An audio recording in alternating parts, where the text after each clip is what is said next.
जय हिंद फ्रेंड्स, आप देखना शुरू कर चुके हैं समाचार टीवी और हम हैं आपके साथ Michael Eddie Jameson son of Jharkhand. मित्रों, आज जिस शख्सियत से आप सबों को हम मिला रहे हैं, ये आयसू पार्टी के केंद्रीय कार्य समिति सदस्य हैं रविंद्रनाथ शर्मा जी। मुख्य रूप से ये भवनाथपुर विधानसभा से ये ताल्लुकात रखते हैं। तो मित्रों, भवनाथपुर विधानसभा में क्या चुनावी हलचल चल रहा है और इसकी पड़ताल जो है हम जो केंद्रीय कार्य समिति सदस्य हैं इनसे हम करते हैं।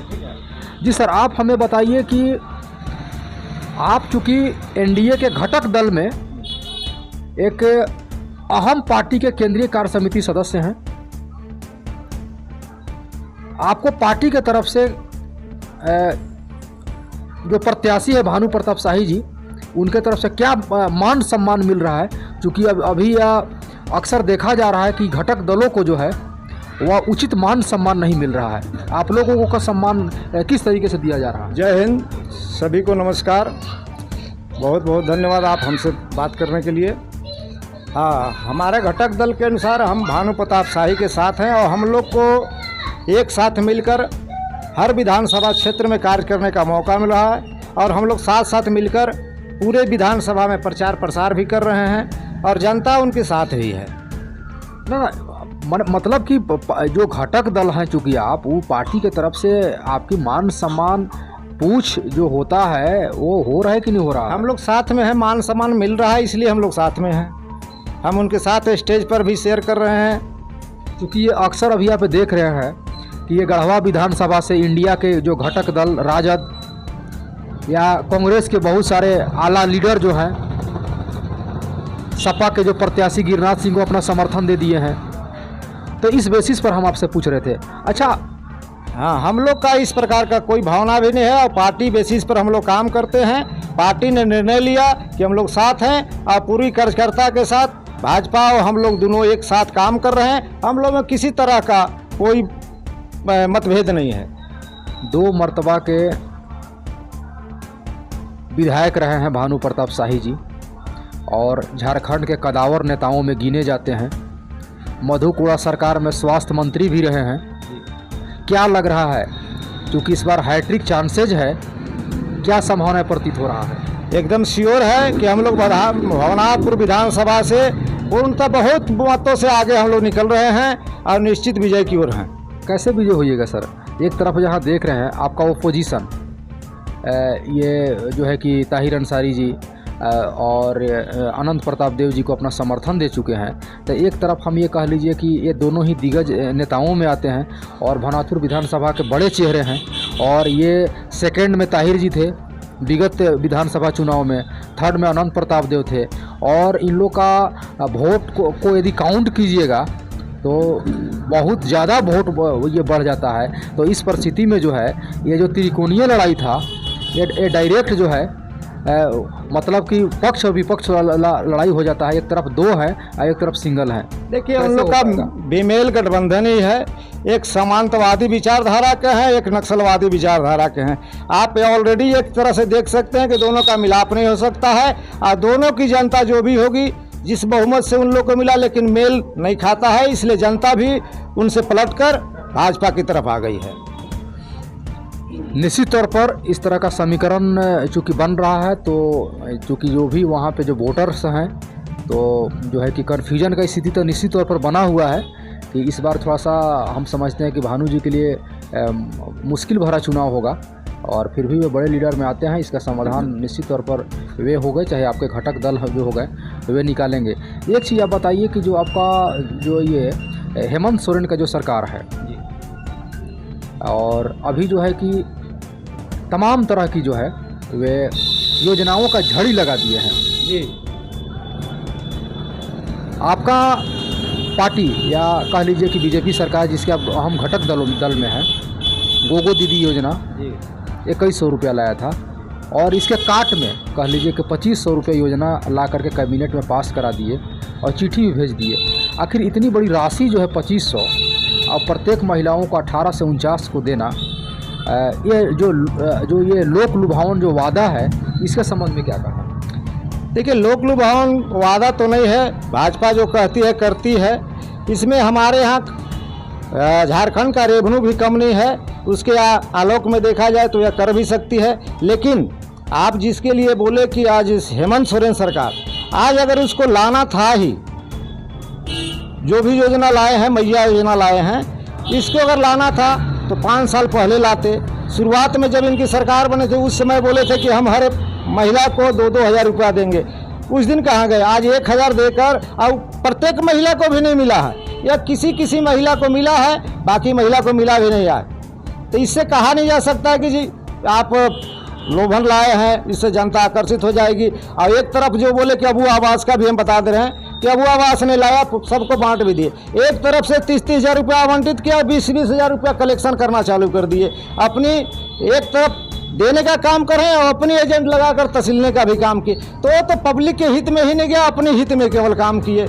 उसी को उठा कर देख लीजिए, जितने भी योजना ला रहे हैं इन लोग, एक तरफ से ले रहे हैं तो एक तरफ दे रहे हैं।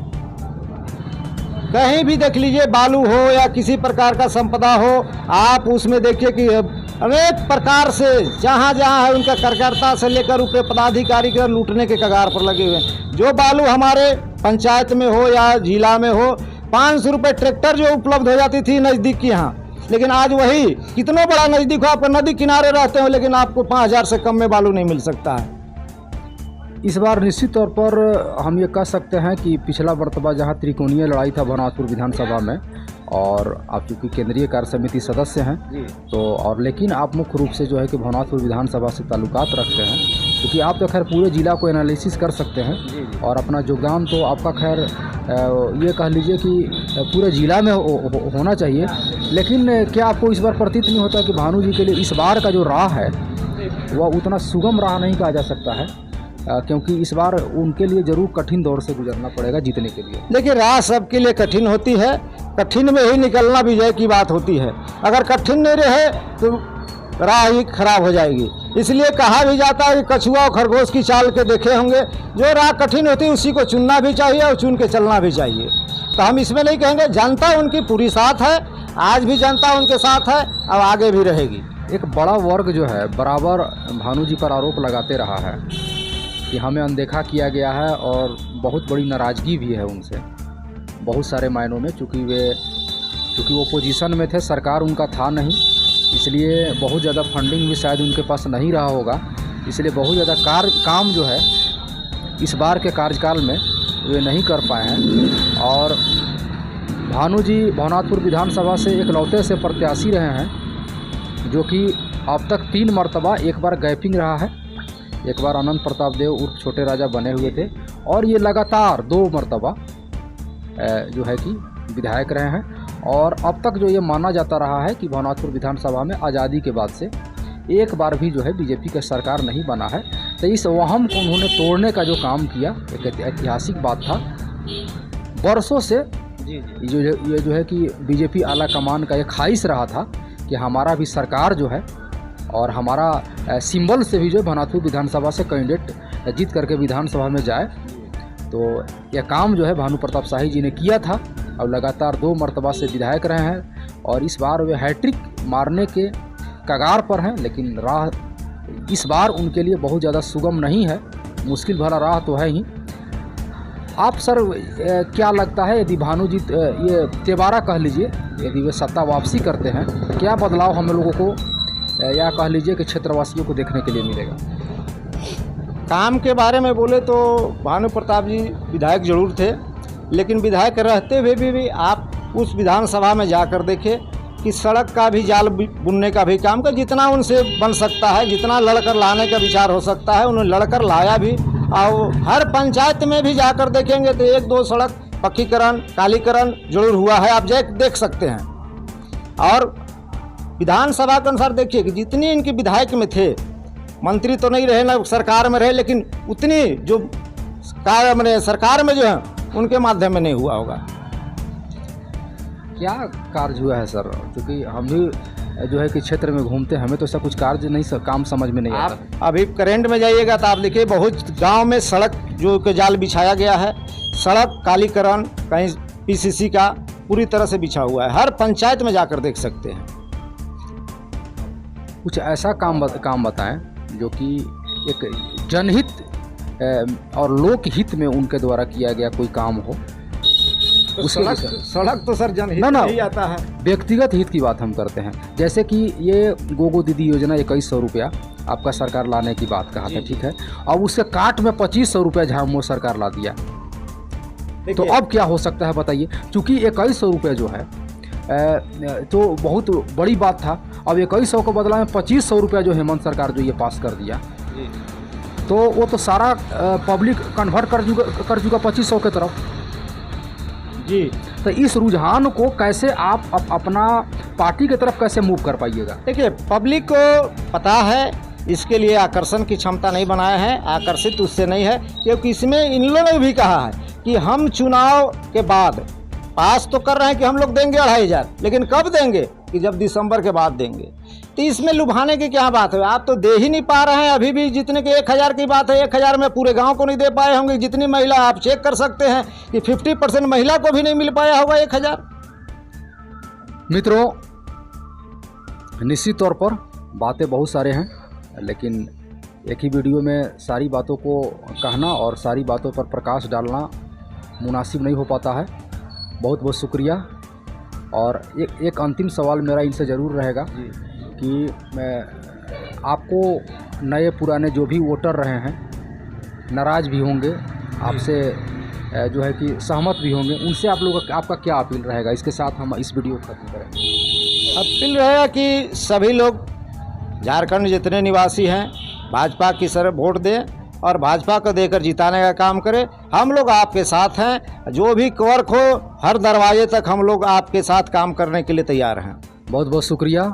रमीनाथ शर्मा जी आजसू पार्टी के केंद्रीय कार्य समिति सदस्य हैं। अपना कीमती समय समाचार टीवी के साथ साझा करने के लिए दिल से शुक्रिया। मित्रों, आप देख रहे थे समाचार टीवी। हम हैं आपके साथ son of Jharkhand Michael JD Jameson, और पूर्व के भांति ही कैमरे के पीछे मास्टर अजय सिंह जी। जय हिंद, धन्यवाद।